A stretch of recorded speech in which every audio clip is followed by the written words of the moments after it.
Welcome to morning మన్నా. నేటి వాక్య దర్శనం కొరకు అపోస్తలుడైన పౌలు ఫిలిప్పీలకు రాసిన పత్రిక 4వ అధ్యాయం 6వ వచనం. దేనిని గురించి చింతపడకుడి, కానీ ప్రతి విషయంలోనూ ప్రార్థన విజ్ఞాపముల చేత కృతజ్ఞతాపూర్వకంగా మీ విన్నపములు దేవునికి తెలియజేయడి. మరొకసారి దేవుని వాక్యాన్ని ధ్యానం చేసే ముందు, గత 9 నెలలు దేవుడు మనల్ని కాచిన విధానాన్ని బట్టి, మరొక మాసంలోనికి మనల్ని సజీవ లెక్కలోనికి తీసుకుని వచ్చిన విధానాన్ని బట్టి కృతజ్ఞతాపూర్వకంగా దేవుని యందు భక్తి కలిగిన వారంగా జీవించాలి. చదవబడిన వాక్య భాగంలో నుండి ఉదయకాల సమయంలో 4 ప్రాముఖ్యమైన సత్యాలు మనం నేర్చుకోవాలి. నెంబర్ 1, యాంగ్జైటీ, ఆందోళన. ఈ ఆందోళన గురించి జాగ్రత్తగా ఆలోచన చేస్తే, దేనిని గురించి మీరు చింతపడకుడి. ఆందోళన సార్వత్రిక సంబంధమైన సమస్య, వరల్డ్ వైడ్ ప్రాబ్లం ఇది. దీని గురించి మనం జాగ్రత్తగా ఆలోచన చేస్తే, అపోస్తలుడైన పౌలు ద్వారా పరిశుద్ధాత్మ దేవుడు పలికిస్తున్న మాట, దేనిని గురించి చింతపడకుడి. యాంగ్జైటీ ఏ విషయంలో ఉండకూడదు. దేనిని గురించి అన్న మాటను మనం జాగ్రత్తగా ఆలోచన చేస్తే, ఇట్ ఈస్ 365 degrees. అంటే దాని అర్థం ఏంటంటే, పెద్ద సమస్య గాని చిన్న చిరాకైనా సరే దాని గురించి మనం చింతపడాల్సిన అవసరం లేదు,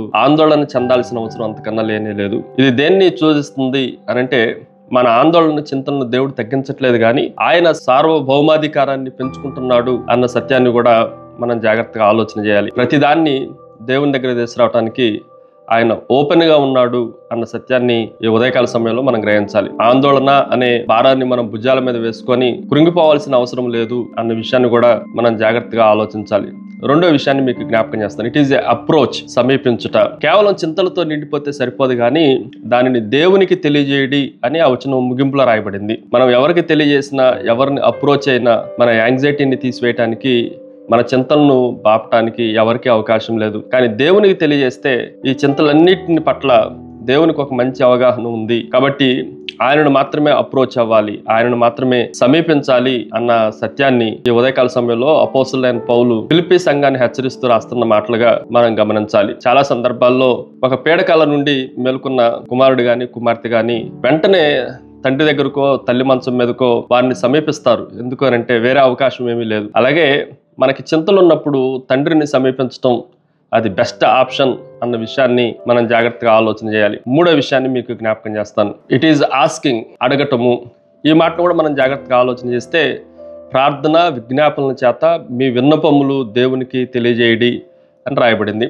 ప్రార్థన అనేది సాధారణమైన సంభాషణ, విజ్ఞాపన అంటే నిర్దిష్టమైన సంభాషణ, విన్నపము అనంటే ఖచ్చితంగా ప్రభువుకి తెలియజేసిన మాటలు.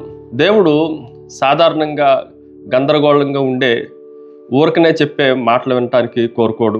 నిర్దిష్టంగా దేని గురించి చింతపడుతున్నామో, దేని గురించి ఆందోళన పడుతున్నామో దానికి ఒక పేరు పెట్టబడింది. దాన్ని విజ్ఞాపన అంటాం. మన ప్రార్థనలన్నీ చిన్నదైనా అది పర్టికులర్గా నిర్దిష్టంగా ఉండాలి అని దేవుడు కోరుకుంటున్నాడు అన్న సత్యాన్ని మనం గ్రహించాలి.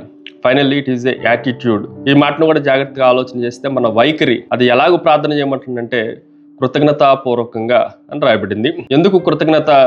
మనం ఎందుకు ఇంత ఆందోళనలో దేవునికి ఎలాగో కృతజ్ఞత చెల్లించగలం అని ఆలోచన చేస్తే, ఆందోళన మధ్యలో కూడా కృతజ్ఞత చెల్లించడానికి అవకాశం ఉంది. ఎందుకంటే గత కాలములో కూడా ఇలాంటి చింతల్లో, ఆందోళనలో దేవుడు మనకు సహాయం చేశాడు. ఆ గతకాలపు వాటిలన్నిటినీ మనము నెవరమేసుకొని ఆయనకి కృతజ్ఞతాభావంతో నువ్వు నా జీవితంలో మరలా చేయగలవు అని మన భారాలన్నీ ప్రభు దగ్గరికి తీసుకొని వస్తే వాటిలన్నిటి నుండి మనల్ని విడిపించగలడు. ప్రార్థన. సకల ఆశీర్వాదములకు కారణభూతుడవు తండ్రి, మా చింతలన్నీ మీ మీద వేయటానికి మాకే సామర్థ్యాన్ని కలగజేయమని యేసు నామమున అడిగి వేడుకొంచున్నాం తండ్రి. ఆమెన్. God bless you.